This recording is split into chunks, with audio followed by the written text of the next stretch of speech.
Okay, so now I am discussing 16.3, which is your development and testing.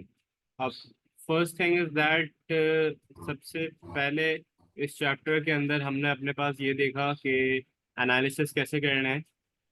Analysis करने के तरीका क्या है, क्वेश्चन आयर्स है, या तो इंटरव्यूज है, या तो ऑब्जर्वेशन है, या तो डॉक्यूमेंट एनालिसिस है। वो करना क्यों है और उसके एडवांटेजेस डिसएडवांटेजेस क्या हैं। For example, if you are an analyst तो you would select which option and why would you select that. ये सारे एग्जाम के क्वेश्चन। इसके बाद हम आ गए अपनी कंटेंट स्पेसिफिकेशन की, जिसकी तीन टाइप्स हैं। फिर हम आ गए अपने डिजाइन के ऊपर, जिसमें मैंने आप लोगों को डीएफडी डायग्राम्स और फ्लो चार्ट्स दोनों मैंने आप लोगों को बता दिए विद देयर एग्जांपल्स। फिर आपके पास आया डेटा स्टोरेज। डेटा स्टोरेज हमने डिस्कस किया। फिर हम इनपुट फॉर्म्स के ऊपर आ गए। इनपुट फॉर्म के बाद उसका लेआउट कैसा होना चाहिए, उसकी लुक एंड फील कैसी होनी चाहिए, उसकी वैलिडेशन कैसी होनी चाहिए। तो this is what we have already done. Now in terms of development and testing, अब डेवलपमेंट एंड टेस्टिंग आपके पास वो एरिया है कि जब आपके प्रोग्राम की जो बात डेवलपमेंट। बात बात चल सही है। मैं कर रहा हूँ। जी यार, I can not hear you properly.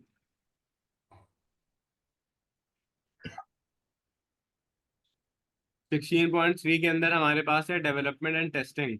और डेवलपमेंट और टेस्टिंग के अंदर now we are here to start the developing part, programming part. अब मैं अपनी टीम ऑफ प्रोग्रामर्स को बोलूंगा कि अब आप अपने सॉफ्टवेयर की कंस्ट्रक्शन को स्टार्ट कर दें, क्योंकि अभी तक तो मैं सिर्फ अपने ड्राफ्ट्स प्रिपेयर कर रहा था। अब डेवलपमेंट का स्टेज एक वो स्टेज है सिस्टम्स लाइफ साइकिल के अंदर जिसमें सॉफ्टवेयर हमें प्रोड्यूस करना होता है। Development stage is refer to as the implementation stage, जहाँ पे आपका डिजाइन इम्प्लीमेंट होगा। जैसे कि for example, if you want to go somewhere, first of all आप मैप पे उसकी लोकेशन देखते हो। अगर आपके पास मैप पे उसकी लोकेशन नहीं है, so you will know where to be reach. इसी तरह से अगर कोई भी सॉफ्टवेयर बनाना है तो उससे पहले क्या करना है, डिजाइन करना है उसका रोड मैप। और रोड मैप डिजाइन करने से पहले क्या करना है, एनालाइज। तो ये सारे स्टेप्स हैं। सबसे पहले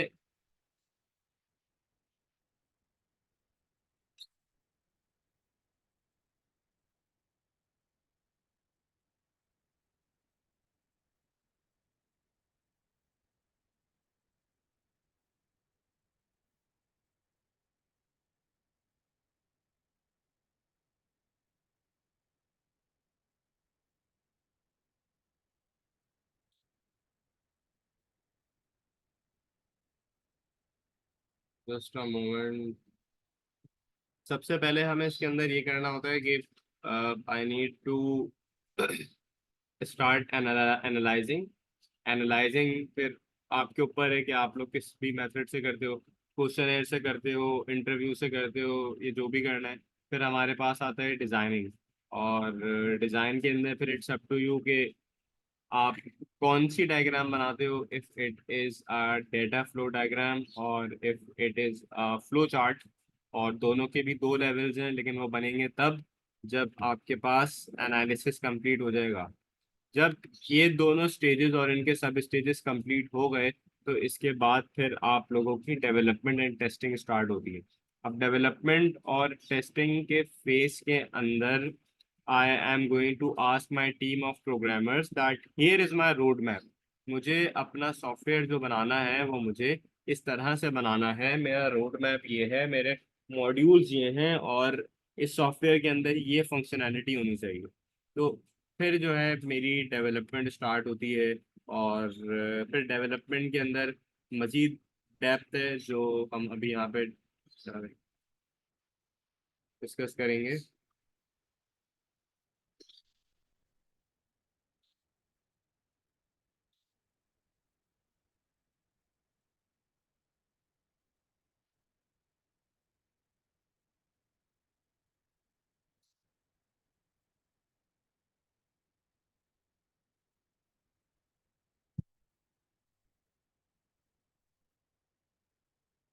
development is basically the stage in the systems life cycle when the software is being produce. That means कि अब आप अपना सॉफ्टवेयर को प्रोड्यूस कर रहे हो। अब जब भी हम किसी भी सॉफ्टवेयर को प्रोड्यूस करते हैं तो हम उसको कम्प्लीटली डिजाइन करते हैं या उसको हम प्रोग्राम करते हैं, लेकिन उसकी टेस्टिंग के लिए I would be needing a test data.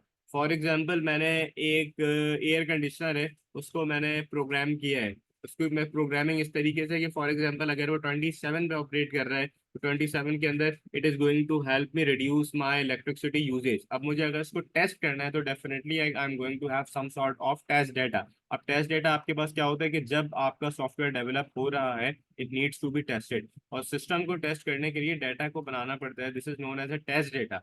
This is used in your simulation or of your live data. So a test data is going to be used for testing a system. अब test data आपके पास जो है valid भी आ सकता है या आपके पास invalid भी आ सकता है। इट कुड बी वैलिड और invalid. Invalid could be a normal data जो एक्सेप्ट हो जाएगा। जैसे कि फॉर एग्जांपल एक एयर कंडीशन को मुझे टेस्ट करना है तो जो रूम की कंडीशन होंगी वो मैं नॉर्मल लूंगा, जो रूम टेम्परेचर पे लूंगा, और जो एयर कंडीशन का टेम्परेचर होगा वो भी नॉर्मल होगा। सिमिलरली अगर इनवैलिड होगा तो फॉर एग्जांपल मैंने किसी अपने एयर कंडीशन को 16 पे कर दिया, so at this condition this is not going to help me in reduction of my electricity usage because this is going to be an erroneous data और abnormal data। या for example मैंने 100 कर दिया। अब 100 तो ऐसा है जो एक abnormal data है, वो कभी भी आ ही नहीं सकता। तो टेस्ट डेटा की भी दो एग्जांपल्स हैं, वैलिड और invalid. For example to test the validation rule that this that must be a gender a male और फीमेल। अब किसी ने एम एंटर किया या एफ एंटर किया तो इट्स वैलिड, लेकिन अगर किसी ने ए और बी एंटर कर दिया so it is not, it is an invalid।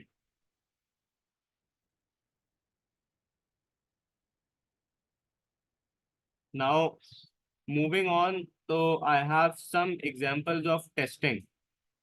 Testing के अंदर आपके पास दो टेस्ट आ जाते हैं। एक टेस्ट आपके पास होता है अल्फा, एक टेस्ट होता है आपके पास बीटा।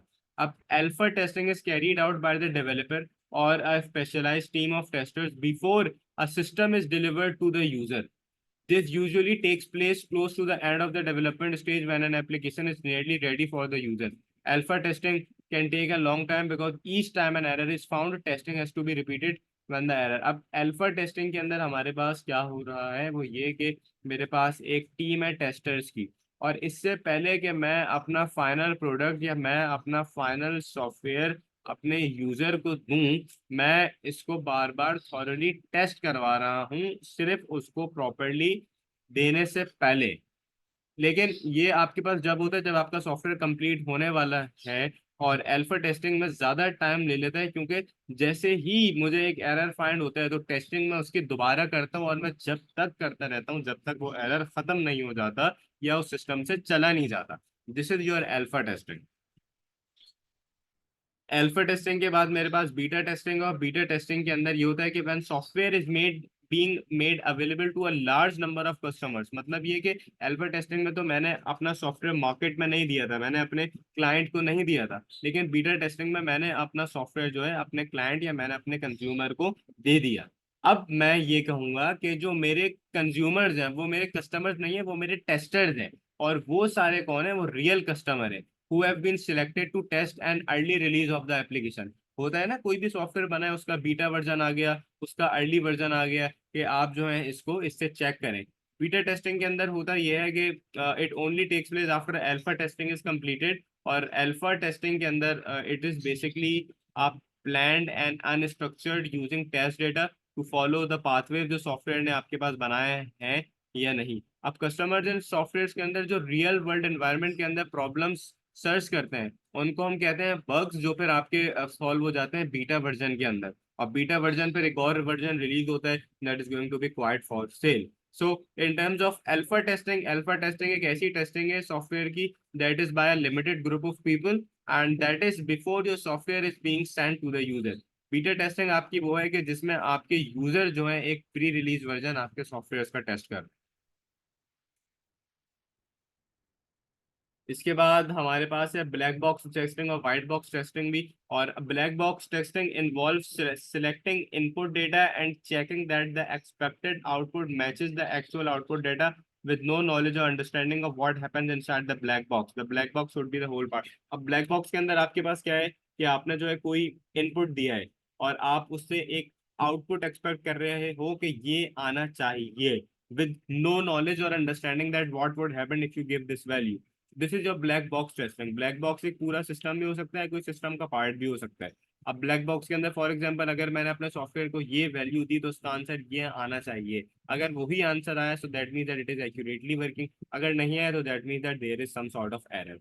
वाइट बॉक्स टेस्टिंग के अंदर क्या है, it involves the process of input and output data, but the internal structure and the logic of the programs are known to the testers. अब इसमें सेम प्रोसेस है, आप इनपुट या output दे रहे हो, लेकिन जो उसका इंटरनल स्ट्रक्चर है वो आपके टेस्टर्स को पता है। तो मैं ये भी कह सकता हूँ कि व्हाइट बॉक्स टेस्टिंग वो करते हैं लोग जिन्होंने सॉफ्टवेयर बनाया हुआ होता है, क्योंकि उनको पता होता है कि इसके अंदर का मॉडिफिकेशन और स्ट्रक्चर क्या है। लेकिन ब्लैक बॉक्स टेस्टिंग में मेरे पास कोई सी भी किस्म की नॉलेज नहीं है। दोनों में डिफरेंस क्या है, काम तो एक ही हो रहा है।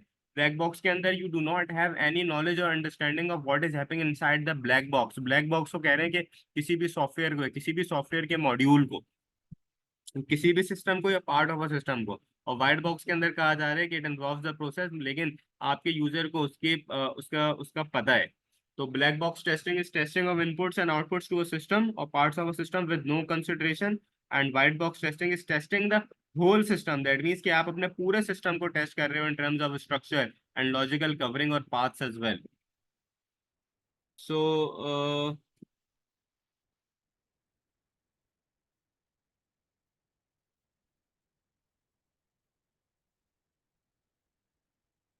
White box testing के अंदर it usually takes place with some small modules that is being carried by your software developers to code the program.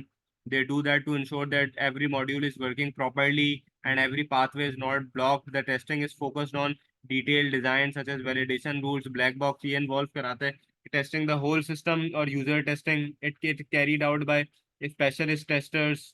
No knowledge of programming or system is required. White box के लिए you need access to detailed specification, whereas black box testing does not require knowledge that we have already discussed. So just go through this till here that we have discussed this. इसके बाद we are going to resume our class back again from here.